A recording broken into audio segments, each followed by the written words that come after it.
सार्थ ज्ञानेश्वरी अध्याय 13वा. क्षेत्र आणि क्षेत्रज्ञाते जाणणे जे निरुते ज्ञान ऐसे तयाते मानू आम्ही. मागील 12व्या अध्यायात भक्तांचे महात्म्य वर्णन करताना भक्तांचा दुःखरूपी संसारातून उद्धार करण्याकरता मी बद्धपरिकर आहे असे तेषामहम समृद्धार्था या श्लोकात सांगितले आहे.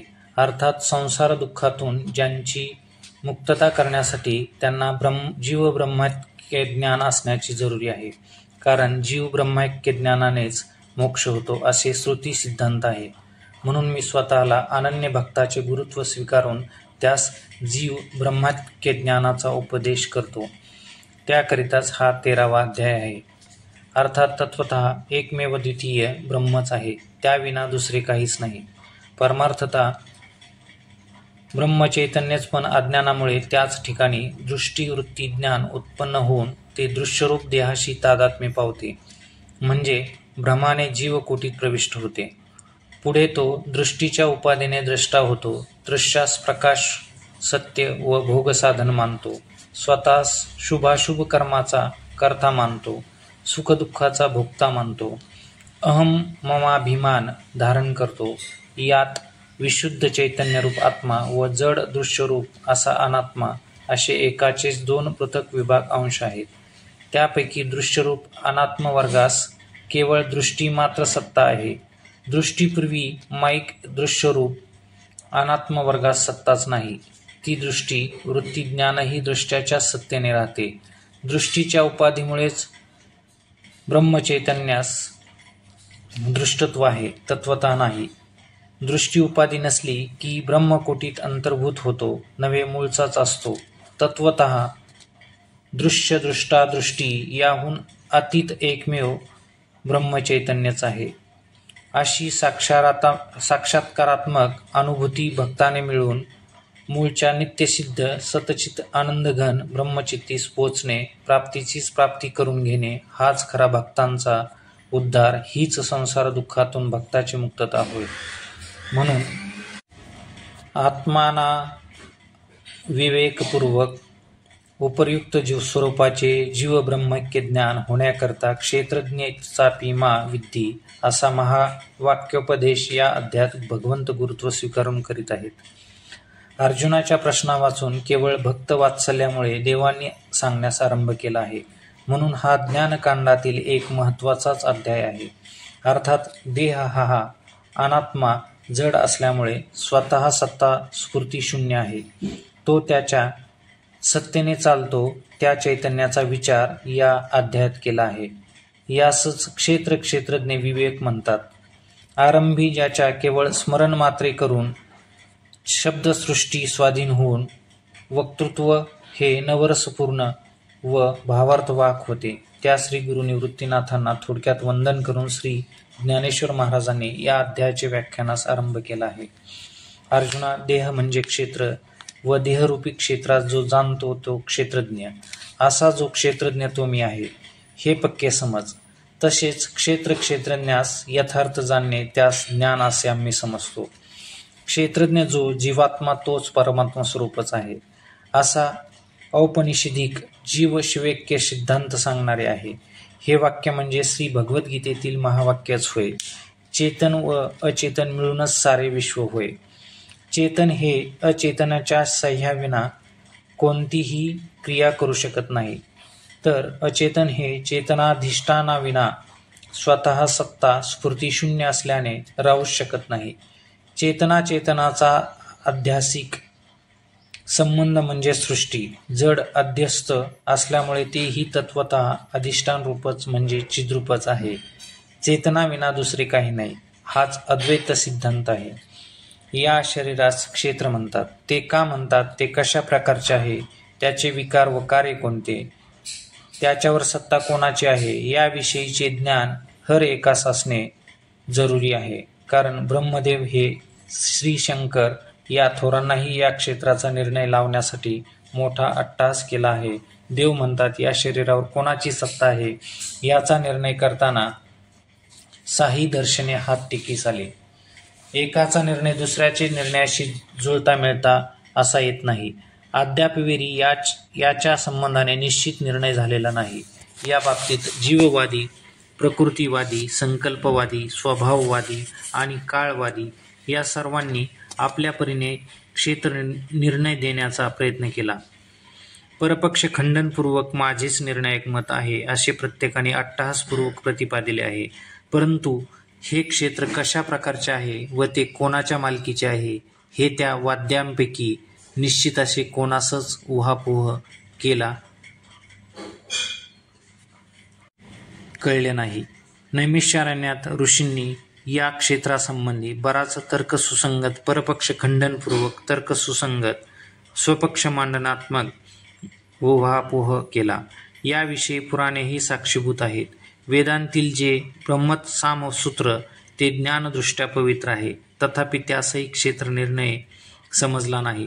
ते क्षेत्र जसे आहे तसे साध्यंत मी तुला सांगतो. हे शरीर एकूण 36 तत्वाचे मिळून बनलेले आहे. ती 36 तत्वे अशी: पृथ्वी, आप, तेज, वायू आणि आकाश ही पंचमहाभूते. अहंकार, देहतादात्म्य म्हणजे अहंकार. वरील पंचमहाभूतांची पंचीकरण होऊन गाठ पडली असता देहाकृती स्पष्ट होते. हा अहंकार प्रकृतीच्या पोटात सूक्ष्म रूपाने गुप्त राहतो. देहाला चोहीकडे नाचवितो. तो विशेषे करून अज्ञानाच्या पाठीशी लागत नाही, पण ज्ञानांच्या कंठात झोंबतो व नाना संकटात नाचवितो. बुद्धी म्हणजे निश्चयात्मिका अंतःकरण वृत्ती हे सुख, हे दुःख, हे पुण्य, हे पाप, हे शुद्ध, हे अशुद्ध अशी निवड करते. जी सत्वगुणांची वाढती अवस्था असून आत्मा व जीव यांच्या संधीत राहते. अव्यक्त सांख्य सिद्धांतात जिला प्रकृती म्हणतात व परा अपरा प्रकृतीपैकी परा प्रकृती म्हणजे जीवदशा, संज्ञक जी प्रकृती तिलाच येथे अव्यक्त नाव आहे. पंचमहाभूतांपासून निर्माण झालेले प्राणी समुदाय स्थूल धर्म टाकून सूक्ष्म होऊन जेथे लीन होऊन असतात. कान, नाक, डोळे, त्वचा, जिव्हा ही 5 ज्ञानेंद्रिये, हात, पाय, वाणी, उपस्थ, गुद हे कर्मेंद्रिय, मन म्हणजे संकल्प विकल्पात्मक वृत्ती, मूर्तिमंत केवळ कल्पनाच होय, हे मन इंद्रिये व बुद्धी यांच्या संधीत रजोगुणांच्या खांद्यावर चंचलपणाने असते. आशा वाढविते, भयाचा पाठपुरवठा करते, ज्यांच्यामुळे द्वैत प्रतीती येते, अविद्येस बळकटी येते, जे इंद्रियांना विषयात लोटते व जे ज्ञानांचे द्वार झाकून टाकते, ते मन, शब्द, स्पर्श, रूप, रस आणि गंध या पंचविषयामुळे वृत्ती ज्ञान बाहेर धावते. तसेच चालणे, बोलणे, देणे घेणे, मलत्याग करणे, मूत्राचा त्याग करणे हे त्या पंच कर्मेंद्रियांचे 5 विषय आहेत. इच्छा पूर्वानुभूत विषयांची आठवण झाल्याने किंवा एखाद्या विषयांचे कान भरून वर्णन ऐकल्यावर जी वृत्ती निर्माण होते ती इच्छा. ज्या वृत्तीमुळे विषयांची आवड निर्माण होते ती इच्छा. द्वेष, ज्यावेळी इच्छित विषय मिळत नाही त्यावेळी जी वृत्ती निर्माण होते तोच द्वेष. सुख, जे झाले असता इतर वस्तूंचा विसर पडतो पण पांगळा होतो, सात्विक वृत्ती वाढते. किंबहुना जीवाला आत्मलाभ झाल्यावर जी स्थिती प्राप्त होते त्यासच किंवा ज्या सुखाची प्राप्ती म्हणजे जीवाला आत्मलाभच होणे होय, या स्थितीस सुखसंज्ञा आहे. दुःख, उपयुक्त अशी स्थिती प्राप्त न होता जगणे तेच दुःख होय. चेतना, असंग साक्षीभूत चैतन्याची देहांत जी सत्ता तीच चेतना होय.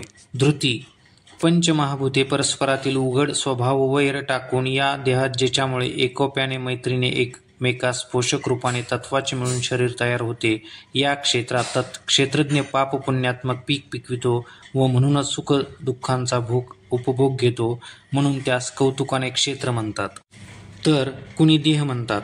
अशी या क्षेत्रास अनंत नावे आहेत. क्षेत्राची व्याप्ती एवढी मोठी आहे की परब्रह्माच्या अलीकडे तो थेट सर्व स्थावरा अखेर पर्यंत या दोहोंच्या दरम्यान उत्पत्ती विनाशशील असलेल्या चराचरात्मक सृष्टीचा क्षेत्रातच अंतर्भाव होतो. श्री ज्ञानेशांनी केलेल्या 36 तत्वांच्या व्याख्या साधकाच्या पक्षी खरोखरीच अत्यंत उपयुक्त व उद्बोधक आहेत. तसेच सर्वांचे देह क्षेत्रच, पण गुणकर्म यांच्या संगतीत सापडल्यामुळे क्षेत्राचे अनेक प्रकार होतात. त्यात वैचित्र्य निर्माण झाल्याचे दिसून येते. तो विचार पुढच्या 14व्या अध्यायात सांगू असे येथे केवळ दिग्दर्शन मात्र केले आहे. आता प्रस्तुत अत्यंत गूढ असणाऱ्या ज्ञानाचे स्वरूप तुला सांगतो. हे ज्ञान प्राप्त करून घेण्यासाठी तपी, योगी, मुनी, वेदाध्ययनी आपापल्या परीने त्या त्या साधनांची पराकाष्ठा करून झटत आहेत. कारण ज्या ज्ञानाचा केवळ प्रवेश अविद्येचा नाश करतो, अर्थात जे ज्ञान संसाराला मुळासकट निपटून टाकते, जीवाला साक्षात परब्रह्माची भेट करून देते, जीव शिवैक्य करते, पण त्या ज्ञानाचे शुद्धद्वारा वर्णन करता येत नाही, डोळ्याला दिसत नाही, तरी पण ते ज्ञान हृदयात अभिव्यक्त झाले म्हणजे त्याच्या देहेंद्रियाच्या ठिकाणी जी लक्षणे उमटतात त्या लक्षणावरून ते ज्ञान जाणले जाऊ शकते. म्हणून ती लक्षणे सांगतो, ऐक. 1. अमानित्व. अंगी विद्वत्ता. बृहस्पतीच्या तोडीची सर्वज्ञता असूनही हा एक अमुक मनुष्य आहे अशी आपले लोकास आठवणही होऊ नये व मोहिमेच्या भीतीने वेडवे माझी धडे, आपले नामरूप विद्वत्ता लोकांसमोर येऊ नये असा वागतो. मान सन्मानाची ज्यास मुळीच वृत्ती नसते. 2. अदंभित्व. धर्म ध्वजित्व मिरविण्याची अजिबात वृत्ती नसते. प्राण जाण्याचा प्रसंग आला तरी आपले सुकृत स्वतःच्या वाणीने लोकास बोलून दाखवित नाही. 3. अहिंसा. अहिंसेविषयी बहुत मते आहेत. या मताचा विचार पाहू गेला असता समजते की कुणी केवळ हिंसा पेरून अहिंसेचे पीक काढू पाहतात, तर कुणी अहिंसा करण्याच्या निमित्ताने हिंसाच करतात. या प्रकारे यज्ञांच्या नावाने पशुहत्या करण्यापासून तो थेट पाणी गाळून पिणाऱ्यापर्यंत सर्वांची प्रचलित असलेली मते कशी हास्यास्पद आहेत ते श्री ज्ञानेशांनी सांगून स्वमताने खरे अहिंसेचे स्वरूप सांगितले आहे. ते असे: अहिंसा म्हणजे केवळ बाह्याचार, बाह्य कृती नसून आंतरिक विवेकाधिष्ठित एक वृत्ती आहे. त्या वृत्तीवरच बाह्य कृतीरूप अहिंसा अवलंबून आहे. किंबहुना कोणत्याही विषयाची वृत्ती सुरुवातीस मनात उत्पन्न होत असते, नंतर त्या शुभाशुभ प्रवृत्तीस साधारण कारण असणाऱ्या मनाच्या वृत्तीला अनुसरूनच ज्ञानेंद्रियाची व कर्मेंद्रियाची आपापल्या व्यवहारास सुरुवात होत असते. या न्यायानुसार चित्तात खऱ्या ज्ञानाचा उदय होतो. अर्थात ज्ञानमनाची भेट होताच आंतरिक वृत्तीरूप अहिंसा मूर्तिमंत प्रकट होते व अशी खरी अहिंसा मनात उत्पन्न झाली की त्याच्या सर्वाच्या सर्व बाह्य कृती अहिंसात्मक अशाच घडतात. त्याचे बोलणे सत्य, कोणासही झोंबणार नाही असे मवाळ, शुद्ध, प्रेमळ, मोजके असून जणू नादब्रह्मचा करास आले की काय असे ते अमृत मधुर असते. त्या ज्ञानीपुरुषाचा दृष्टी ही कासवाच्या दृष्टीपेक्षा अधिक प्रेमळ असते. तो भूतमात्रात परब्रह्मच पाहतो. त्याची दृष्टी ज्याच्यावर पडेल त्याचे समाधान होते. किंबहुना त्या ज्ञानाच्या सर्व क्रियेत खरी अहिंसा दिसून येते. अहिंसेचे हे खरे स्वरूप न जाणता केवळ बाह्यचाराविषयी विवेकशून्य हटवाद करणाऱ्या लोकांचे करणेमुळे मूळ अहिंसेच्या तत्वास लोपिविणारे असल्यामुळे बैल विकून गोठा बांधावा किंवा पोपट विकून पिंजरा तयार करावा त्याप्रमाणे हास्यास्पद आहे.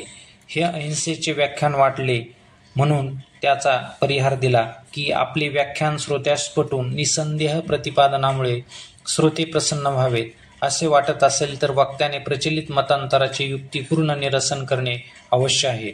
म्हणूनच मीही येथे विस्तार केला आहे. 4. क्षांती. त्रिविध दुःख जरी अंगावर कोसळले तरी जो डगमगत नाही, तर ते सर्व आपले स्वरूपच आहे असे समजून ते कष्टा वाचून सहन करतो. तरीही आपण लोकोत्तर असे काही सहन करतो असा अभिमान किंवा त्याची जाणीवही त्यास नसते. आर्जव अमृतधारेप्रमाणे अंतःकरणाची सरलता असते. अर्थात त्यामुळे अंतःकरण शुद्ध व निष्कपट असते आणि त्यामुळे सर्वांशी होणारे वर्तनही अतीव सरळ व प्रामाणिकपणाचे असते. असा जो अर्जवाची मूर्ती आहे तेथेच ज्ञानाने आपले वस्तिस्थान केले आहे असे समज. 6. गुरुभक्ती. श्री गुरुसेवा ही अवघ्या दैवाची जन्मभूमी असून ती शोकग्रस्त जीवाला ब्रह्मस्थितीत प्राप्त करून देते. गुरुभक्ताने आपल्या स्वतःला गुरुसेवेस विकून घेऊन गुरुभक्तीचे घरच केले असते. श्री गुरूंचे घर, गाव, देश यांच्या प्रेमाने ती भारावून वेडा झालेला असतो. श्री गुरूंच्या देशाकडून येणाऱ्या वाऱ्यालाही धावून सामोरा जातो व त्यास आपण माझ्या घरी यावे अशी प्रार्थना करतो. श्री गुरुसेवेविना त्यास इतर काहीही गोड लागत नाही. तो साधना संपत्तीने युक्त होऊन श्री गुरुचरणाचा आश्रय केलेला असल्यामुळे माया चित्चित ग्रंथीरूपी बंधनातून केव्हा मुक्त होईल मला ब्रह्मात्म्यके ज्ञान ज्ञानोपदेश करणारे श्रीगुरु केव्हा भेटतील अशी त्याला तळमळ लागलेली असते. श्रीगुरूंच्या वियोगात जाणारे ॲनिमिशियसही युगाहून मोठे मानतो.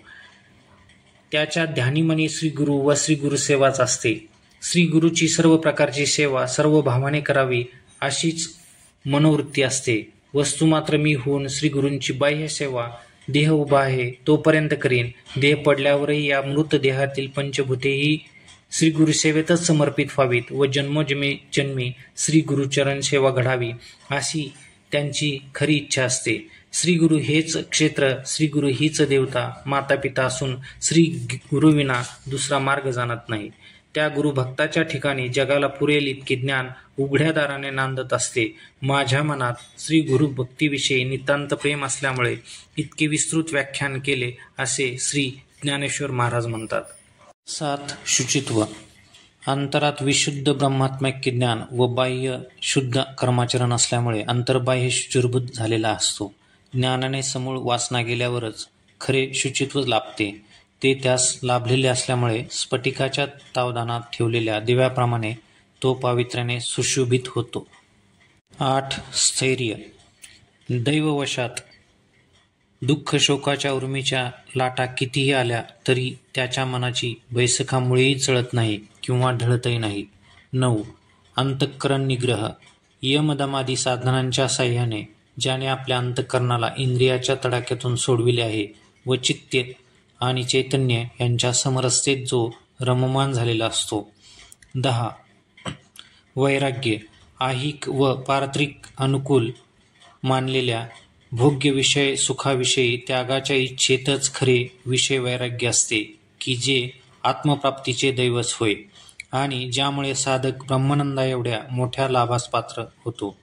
वैराग्य म्हणजे उद्वेग नव्हे, कारण उद्वेग वाहणाऱ्याच्याच पदरी शेवटी केवळ दुःखच प्राप्त होते. कधी विषयातील अशुचित्व पाहून वैराग्य निर्माण होते तर कधी विषयातील सातिशयत्व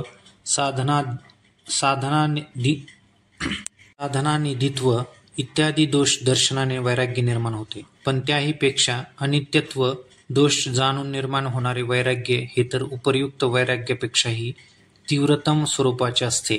कारण संसारात अनित्यत्व जाणून निर्माण झालेल्या वैराग्यास घालून दिले तरीही वैराग्य आपण होऊन साधकाच्या पाठी लागते. तसेच ऐहिक पारत्रिक भोग्य विषयाविषयी मिथ्यात्व ज्ञानमूलक होणारे वैराग्य हे तर उपर्युक्त वैराग्यापेक्षाही तीव्रतम स्वरूपाचे असते की जे वैराग्य अतोन्यदार्थ यदल्प तन्मर्त्य नाल्प्यसुख मस्ती इत्यादी श्रुतीद्वारा परमात्म्याव्यतिरिक्त सर्व दुःख रूप परिच्छिन्न प्रातिभासिक असल्याचे जाणून मिथ्यातत्व दोष ज्ञानमूलक ज्ञानफल परिवासायी असते. अशा वैराग्यानेच विषय वासनेने मलिन झालेले अंतःकरण खरे शुद्ध होत असते व अशा शुद्ध अंतःकरणातच ब्रह्मात्म्यके बोध रुजतो, अंकुरित होतो, सुपल्लवित होतो, सुशुष्पित होतो, किंबहुना अप्रतिबद्ध ब्रह्मानंदाभ्यव्यतिरिक्त रूप फलाने सुफलित होतो. 11. अनहंकार. उत्तम रीतीने वर्णाश्रम पोषक अशा नित्यनैमित्तिक कर्मे करून हे कर्म मी केले असा यत्किंचितही अभिमान मनात नसतो, त्यासच निरहंकारता म्हणतात. 12. जन्म मृत्यू जरा व्याधी दुःख व दोष यांचे अनुदर्शन. मागील जन्माचे दुःख विसरत नाही, तसेच मृत्यू म्हातारपणा हे रोग प्राप्त होण्यापूर्वी जो सावध असतो. पुढील दुःखे पुन्हा प्राप्त होऊ नयेत म्हणून ऐन तारुण्याच्या उमेदीत चोखड्या आत्मज्ञानाचा विचार करून ठेवतो. ज्या स्नेहामुळे वियोग दुःख विपत्ती शोक ही पोसली जातात ती स्नेह टाकून जो उदासीन वृत्तीत राहतो, इंद्रिय निग्रहपूर्वक समाधान वृत्तीत राहणारा ज्ञानसंपत्तीचा मालकच आहे असे तू समज. आणखी ही एक लोकोत्तर लक्षण सांगतो ऐक. असक्ती. देहेंद्रिय उपाधी व तत्संबंधी स्त्री मुले घरदार इत्यादिकात वावरत असूनही वाटसरूप्रमाणे उदास असतो त्या अलिप्त वृत्तीस असक्ती म्हणावे. 14. समचित्तत्व. प्रिय व अप्रिय वस्तूंच्या प्राप्तीने चित्ताच्या समतेस मुळीही उणेपणा येत नाही व जो सुखदुःखाचे प्रसंगी अंतःकरणाने सुखी व दुःखी अशा अवस्थेने बदलत नाही त्याच ठिकाणी ज्ञान आहे असे तू समज.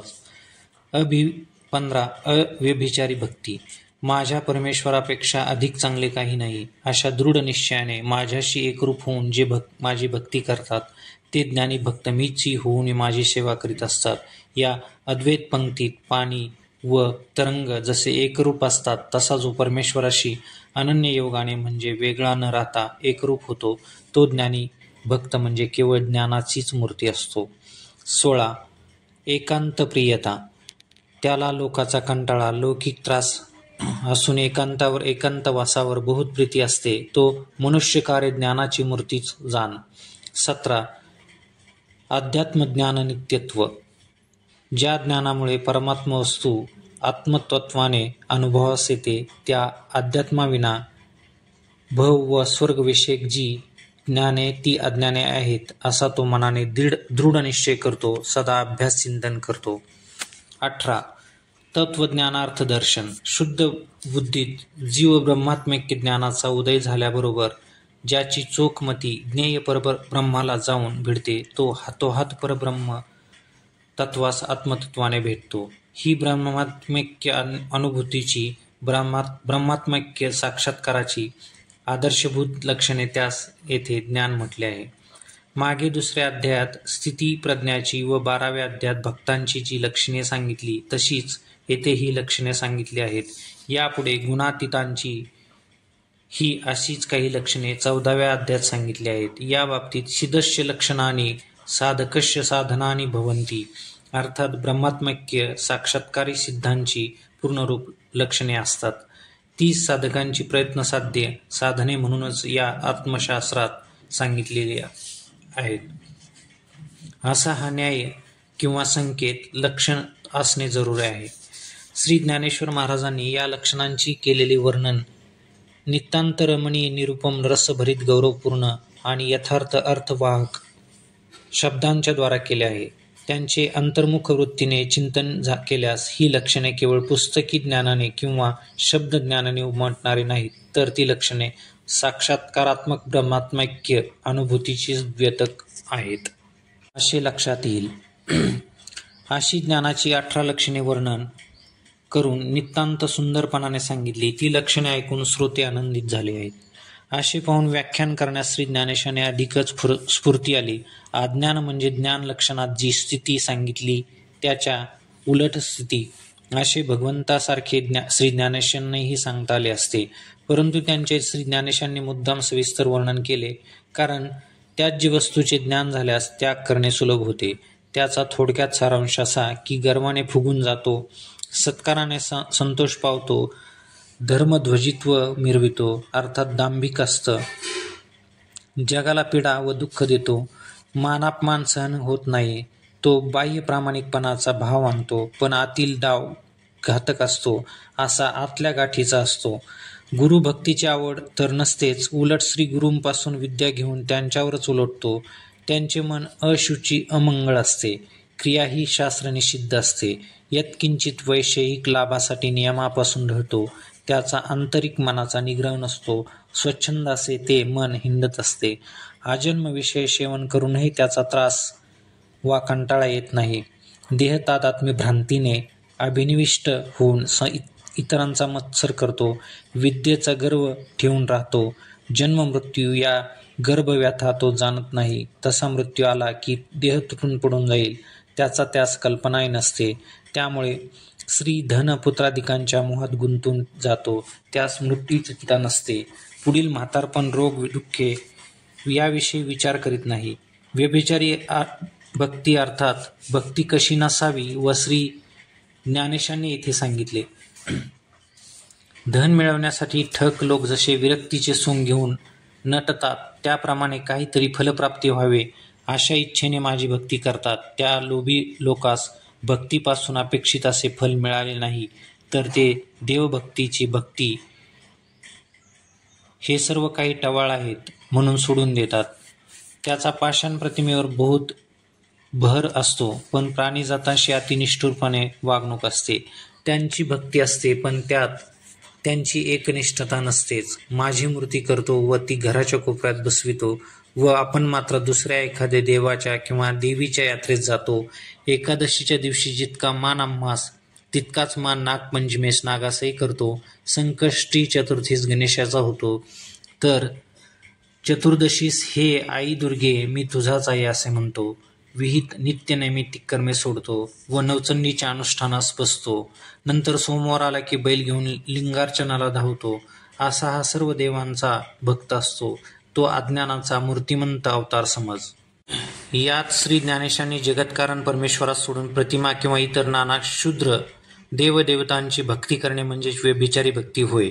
इतर जीवदशेतील देवतांची किंवा विशिष्ट क्षेत्रातच देवदेवता आहे असे समजून त्यांची पूजा भक्ती यात्रा करणे हा व्यभिचार आहे. अशी अज्ञानमूलक सकाम वेदबाह्य केलेली भक्ती अतिशय तिरस्करणीय असल्याचे श्री ज्ञानेशांनी वेश्येच्या दृष्टांताने सांगितले आहे. कारण काम, वासना, दंभ, पाप, व्यभिचार इत्यादी दोषांनी रहित होऊन सर्व व्यापक परमेश्वराची वेद विहित स्वकर्मे कुसुमांनी केलेली ती भक्ती ती खरी, शुद्ध व देवास आवडणारी भक्ती होय. त्या अज्ञानास एकांत मुळीच आवडत नाही. सदा लोकांच्या गजबजात राहतो व त्यांचेच त्याला कौतुक वाटते. लौकिक मिळवून देणाऱ्या शास्त्रविद्येकडे त्यास ओढ असते. आत्मदर्शन करून देण्यास समर्थ असणाऱ्या उपनिषदांकडे चुकूनही पाहत नाहीत. अर्थातच तत्वज्ञानाने प्रतिपादिलेल्या अर्थाचे म्हणजे परब्रह्माचे त्यास दर्शन होत नसते.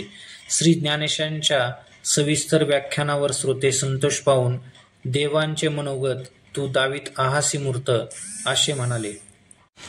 आता यानंतर देव निर्गुण ज्ञेय स्वरूपाचे कथन करतात. निर्गुण ब्रह्मवस्तूला ज्ञेय म्हणतात. ते एवढ्याच करिता की परब्रह्मवस्तू ज्ञानाविना कोणत्याच उपायाने प्राप्त होत नाही. जे ज्ञेय जाणल्यावर कर्तव्य असे काहीच उरत नाही. जे जाणले असता ज्ञेय स्वरूपच होतो. ज्ञेय आत्मतत्वाने जाणले असता संसाराचा निराश होऊन जाणणारा नित्यानंद स्वरूप होतो.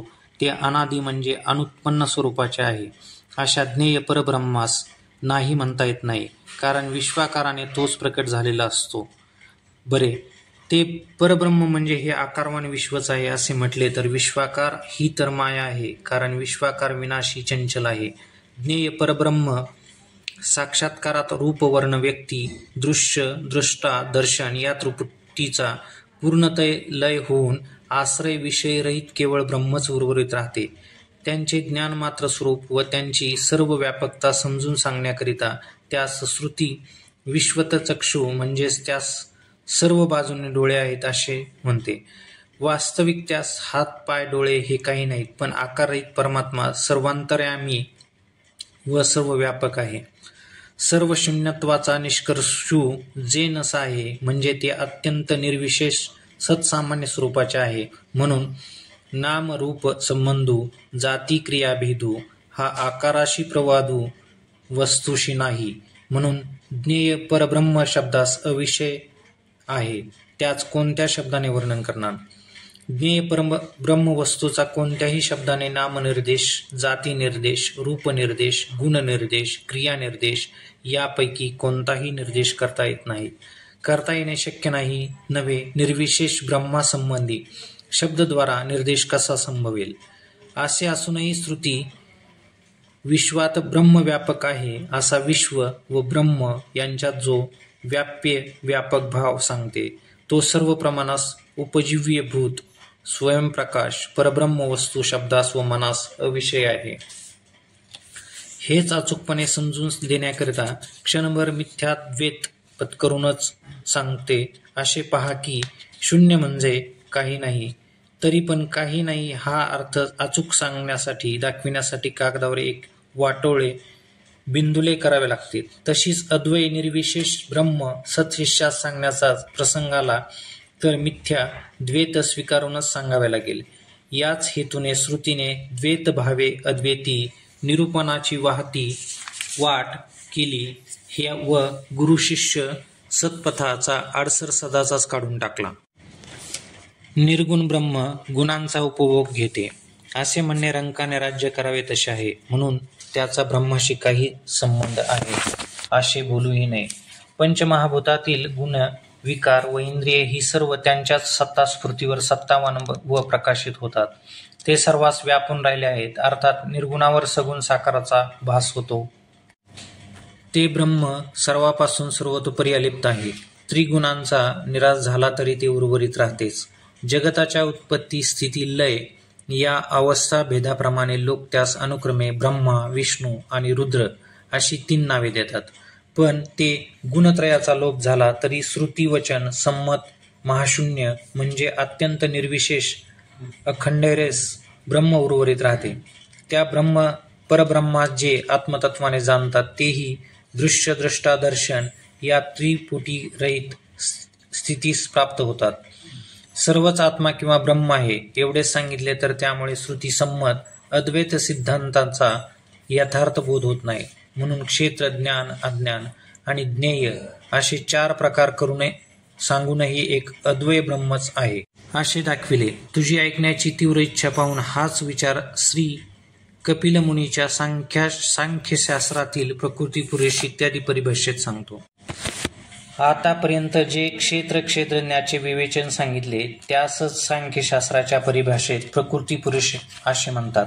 दोन्ही अनादि सिद्धे आहेत. बुद्धी, इंद्रिय, अंतःकरण, सत्वादी गुण इत्यादी सर्व विकार समुदय प्रकृतीपासूनच उत्पन्न झाला व त्यापासूनच सर्व कर्माची उभारणी होते. सत्वादी गुणांच्या न्यूनाधिकतेनुसार या कर्मास सत्कर्म व निषिद्ध कर्म असे म्हणतात. त्यात सत्कर्मापासून सुख व असत्कर्मापासून दुःख निर्माण होते. असे जोवर सुखदुःखे उत्पन्न होतात तोवर प्रकृती उद्यमकरी पुरुष भोगी असा त्या प्रकृती पुरुषात संगती किंवा कोणताच मेळ नसतो. पण प्रकृती जग प्रसवते ही एक आश्चर्य ऐक. तत्वता पुरुष निर्गुण, निरुपाधिक, निराकार, निरवयव असून अकर्ता व अभोक्ता आहे. तो निर्विशेष असल्यामुळे त्याचे ठिकाणी विशेष असा काहीच नाही. तरी पण या गुणमयी त्रिगुणात्मक प्रकृतीतच त्याचे सर्व काही म्हणून त्यास संसार करावयास लावते व ती अघटित घटना घडवणीनात पट्टू असल्यामुळे भलतैसा खेळू लेखा आणि एवढेच नव्हे तर त्या त्रिगुणात्मक प्रकृतीच्या केवळ आध्यासिक संघामुळे पुरुषास गुणभोग भोगणे भाग पडते व जन्ममृत्यूची अनर्थ परंपराही भोगावी लागते असे आपणास प्रकृतीच्या त्रिगुणामुळेच वाटते. तो भोग व गुणसंग हा केवळ भ्रम आहे. वास्तविक पाहिले तर तो त्याच्यावर खोटा चाळ आला आहे. तत्वतः तो प्रकृतीचा आधार व साक्ष आहे. त्या असंग पुरुषास तत्वतः जन्ममरणाही नाही व गुणभोगही नाही असा हा प्रकृती पुरुष विवेक ज्यांनी यथार्थ अचूकपणे जाणला ते पुरुष देहेंद्रियादी उपाधीत वावरत असताना दिसले तरी ते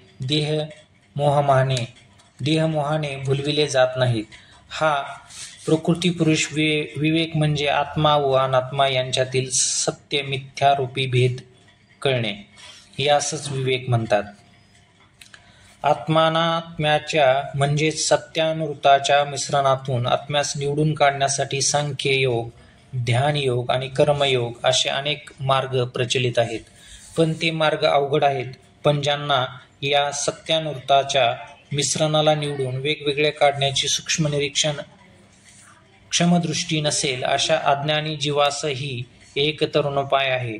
तो म्हणजे त्यांनी जर निराभिमान होऊन हिताहित जाणणारे करुणावंत अनुभवी तत्वज्ञ संत आहेत त्यांचे पायी नितांत विश्वास ठेवून त्यांची सर्व भावाने सेवा करून त्यांच्या उपदेशानुसार त्यांनी साधनानुष्ठान केले तर तेही निश्चितपणे जन्ममरण परंपरेतून विमुक्त होत. सारांश. क्षेत्रज्ञाच्या संयोगाने निर्माण होणारे चराचरात्मक प्रपंचाकार व पंचभौतिक देहविनाशी असून त्या देहात जे अविनाशी तत्व आहे ते मात्र सर्व भूतांसारखे भरलेले आहे.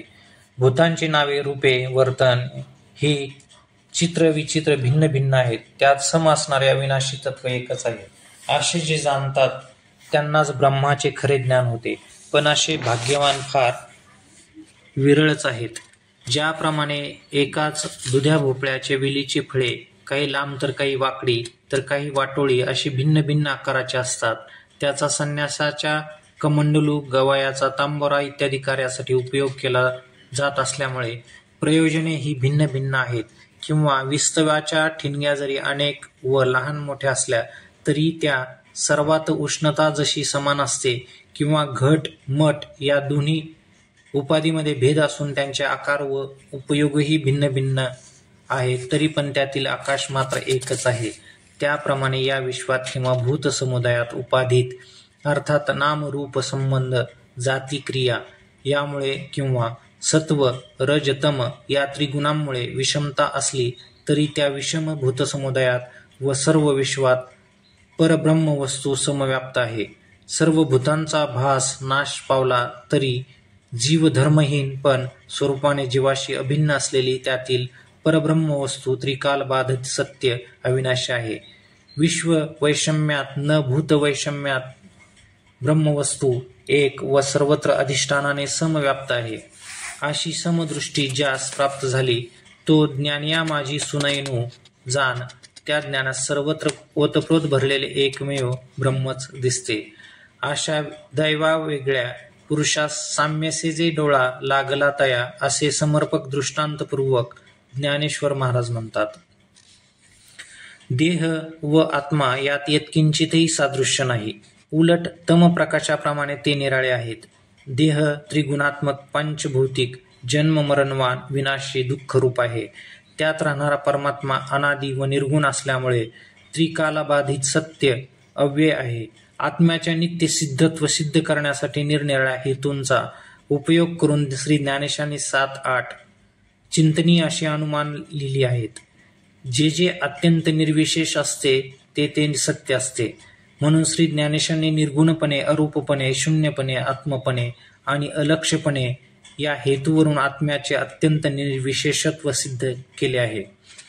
सकळू व तत्सापेक्ष निष्कळू नाही, क्रियाशील नाही व तत्सापेक्ष अक्रियाही नाही, अल्प म्हणजे परिच्छिन्न नाही व तत्सापेक्ष बहुवसू म्हणजे अपरिच्छिन्नही नाही. कारण आत्मा किंवा ब्रह्म व्यापक आहे म्हणणे ही अव्यापक पदार्थाच्या व्यावृत्त्यर्थच आहे. तो आत्मा देहधर्माकडून मुळीही लिप्त होत नाही. तो देहाचा प्रकाशक आहे. देह व आत्मा यांच्यातील भेद वेगळीक जाणून घेण्यासाठी साधक तत्परतेने प्रयत्न करतात. जेथे आकार संपतो, जेथे जीवत्व विरून जाते, जेथे दृश्यात्मक द्वैत उरत नाही व जो स्वगतही भेदरहित अद्वय आहे, असे जे परब्रह्म ते जे सत्पुरुष राजहंसाप्रमाणे आत्मा व अनात्मा विवेकाने पृथक जाणतात ते पूर्णपणे ब्रह्म होत. याप्रमाणे भगवान श्रीकृष्णांनी प्रकृती पुरुष विवेक अर्जुनास संपूर्णतया सांगितला. दिव्यात भरपूर तेल घातल्याने तो जसा अधिकच प्रज्वलित होतो त्याप्रमाणे अर्जुनाची ज्ञान श्रवणाची उत्कंठा अधिकाधिकच वाढत होती. श्रीकृष्णांनी हे आपल्या सांगण्याचे सार्थक होत असल्याचे पाहून आनंद झाला. किंबहुना व्याख्यानास रस भरीतपणाचे भरते आले. आता देवाकडून संपूर्ण विश्व आनंदमय केले जाईल असे संजय धृतराष्ट्रास म्हणाला. श्री ज्ञानेशांनीही त्यामुळे गीतेवरील भाष्य करण्यास अधिकाधिक स्फूर्ती आली. केवळ शांत रसपूर्ण कथांचे शब्दांकित करून सांगेन, पण तो शृंगार रसही मागे टाकील, आपल्या माधुर्याने अमृतासही मागे सारील अशा शब्दद्वारा उपमा अलंकार यांनी युक्त असेच विवेचन मी यापुढे करीन. यामुळे खेचर वृत्तीच्या लोकासही सात्विकतेचा पान्हा फुटेल. सुमन उत्तम अधिकाऱ्यास तर शब्दश्रावणांबरोबर समाधी लागेल. वाग्विलास विस्तारद्वारा गीतार्थाने विश्व भरू व साऱ्या जगास आनंदाच्या आवार तयार करू. अखिल विश्वास ज्ञानचक्षुने परतत्वाचा साक्षात्कार होऊन महाबोधाच्या विपुलतेत विश्व प्रवेश करील आणि महानंद अनुभवास येईल अशी श्री ज्ञानेशांनी प्रतिज्ञा केली. श्रेष्ठ व ज्येष्ठ अशा श्री गुरुनिवृत्तीदेवांनी माझा अंगीकार केला असल्यामुळे ती प्रतिज्ञा तेच पूर्ण करतील. किंबहुना हे श्री गुरुराया मजवर अनुग्रह करावा म्हणजे मी हा ग्रंथ चांगल्या रीतीने सांगेन असे श्री ज्ञानेश्वर महाराज म्हणतात.